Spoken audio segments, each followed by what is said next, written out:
National interest से आके हम अगर सूबे पर आते हैं, स्टेट इंटरेस्ट पर आते हैं, तो यहाँ पर समाजवादी पार्टी सबसे बड़ी पार्टी दिखाई पड़ती है। कुछ क्षेत्रों में जो रपट है, चुनाव अच्छा लड़ रही है, लोग ये डरते हैं कि after election she will go in favour of the BJP, इसलिए वोट नहीं करते हैं।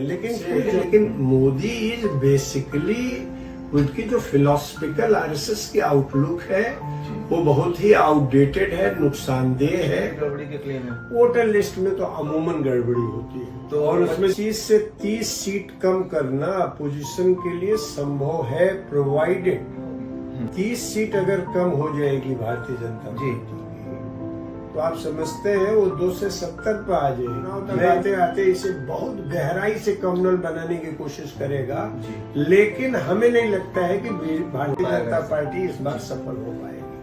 Hello, welcome back to new episode of नजरिया।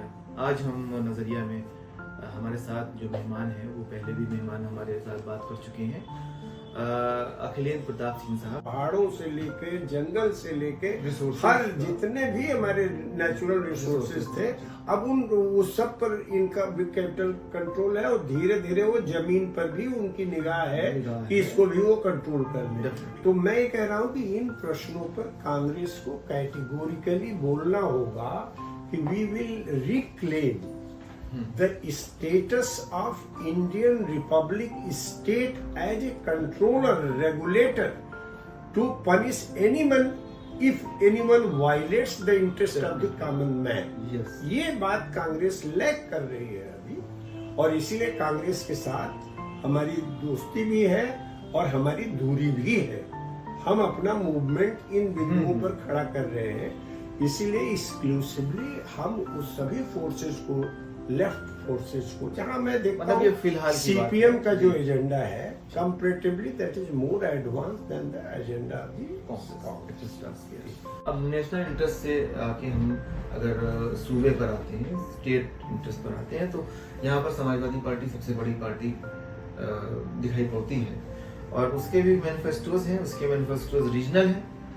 तो क्या उसका असर वोट्स पर आया है पहले फेज में, या आने वाले फेजेस में आने वाला है?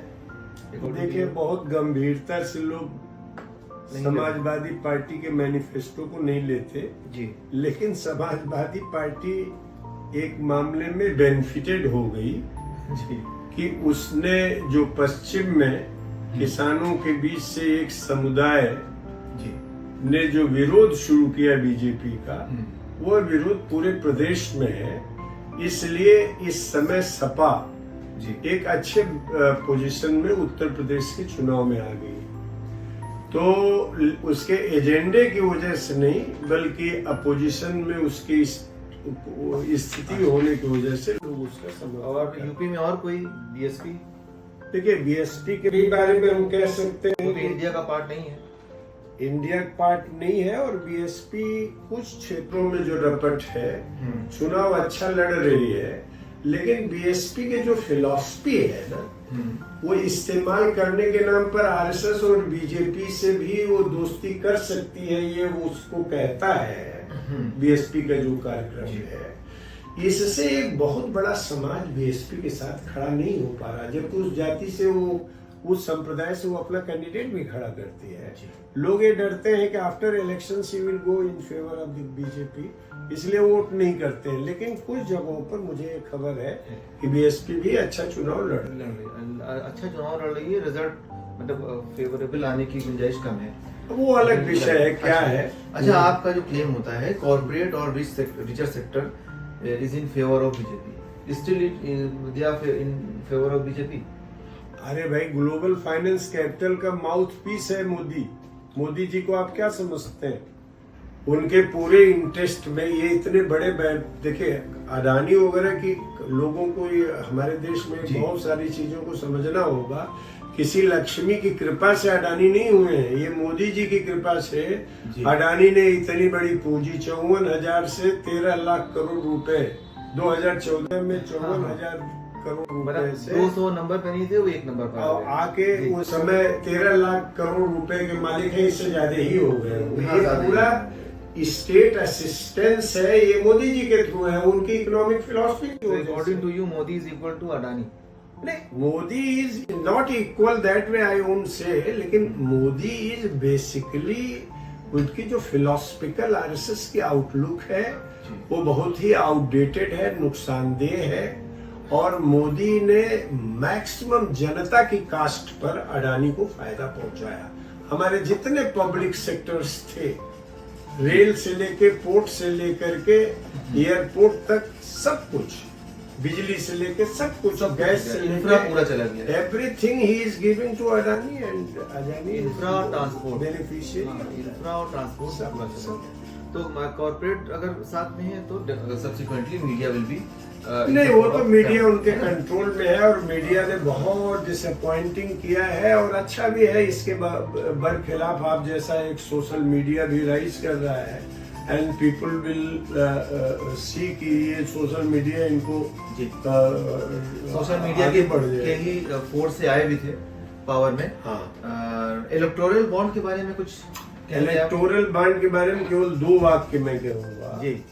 कि इलेक्टोरल बॉन्ड दुनिया का सबसे बड़ा, यह एक कहिए कि भ्रष्टाचार का सबसे बड़ा नमूना है, जिसमें इलेक्टोरल बॉन्ड के माध्यम से इतने बड़े पैमाने पर ब्लैक को व्हाइट बनाने की कोशिश की गई है, और उन कंपनियों ने इनको दिया है जो पूरी तौर पर घाटे पे चल रही थी। 576 करोड़ रुपए जी। उन्होंने इनको दिया है। तो अब आप समझ सकते हैं कि इलेक्टोरल बॉन्ड बेसिकली इसीलिए चलाया ही गया था कि ताकि इससे से अधिक पैसा लेने और जनता से दिखाने का हम ईमानदार हैं, लेकिन इलेक्टोरल बॉन्ड और इसको दिखा करके जनता को भ्रम में रखने की बात है। लेकिन अभी भी भ्रम में इलेक्टोरल- जनता उस मामले नहीं, में लेकिन इलेक्टोरल बॉन्ड लोग समझने लगे हैं कि इसमें कुछ गड़बड़ी जरूर है, जी। और ऐसी कंपनियों ने कैसे इनको पैसा दे दिया जो घाटे में रह रही है। तो ये बात तो इलेक्टोरल बॉन्ड का उतना गांव तक प्रचार नहीं ले गए हैं लोग, लेकिन इलेक्टोरल बॉन्ड एक दुनिया का सबसे बड़ा एक भ्रष्टाचार का नमूना है मोदी के राज में। इस बात को लोग स्वीकार कर रहे हैं। आपका claim election commission, ED, IT, income tax वगैरह वगैरह जितने भी इंस्टीट्यूशंस हैं वो सारे they are in control of the government. वो तो ऑलमोस्ट इस्टेब्लिश्ड फैक्ट है, तो जिस पर अगर कोई अगर बात कंट्रोल नहीं में है करनी तो है। फिर रिजल्ट पर तो इफेक्ट डालेंगे ना? नहीं, रिजल्ट पे इफेक्ट डालेंगे, इसी पे तो कासस रहने की जरूरत है इलेक्शन के दौर। कॉन्शियस रहने की जरूरत क्या, वो तो एडमिनिस्ट्रेशन के साथ है। नहीं, एडमिनिस्ट्रेशन रहेगा, लेकिन पीपल्स को अपनी जितना वो हो मतलब आवाज सकता उठाने की जरूरत है, हाँ। तभी वो पीपल्स जितना कॉन्शियसली इसको वॉच करेंगे, स्ट्रगल करेंगे ईवीएम अपने राइट्स के लिए, ईवीएम पे क्या claim है आपका? डेमोक्रेटिकली। हाँ, ईवीएम का क्या देखिए, claim है आपका? ईवीएम के बारे में मैं पहले नहीं सोचता था, जी। लेकिन इधर मैं देख रहा हूँ, एक दिन प्रशांत से भी बात हो जी, आपके दोस्त ने भी बोला कि ईवीएम हाँ, तो मैं ये देख रहा हूँ कि ईवीएम मैनेजेबल है, जी और कम से कम इसीलिए हम कह रहे हैं भाई वीवीपैट का जो मामला है जी। इसको इलेक्शन कमीशन हल कर दे, इसमें कोई बहुत बड़ी वो तो नहीं समस्या कर रहा नहीं। है अब तो।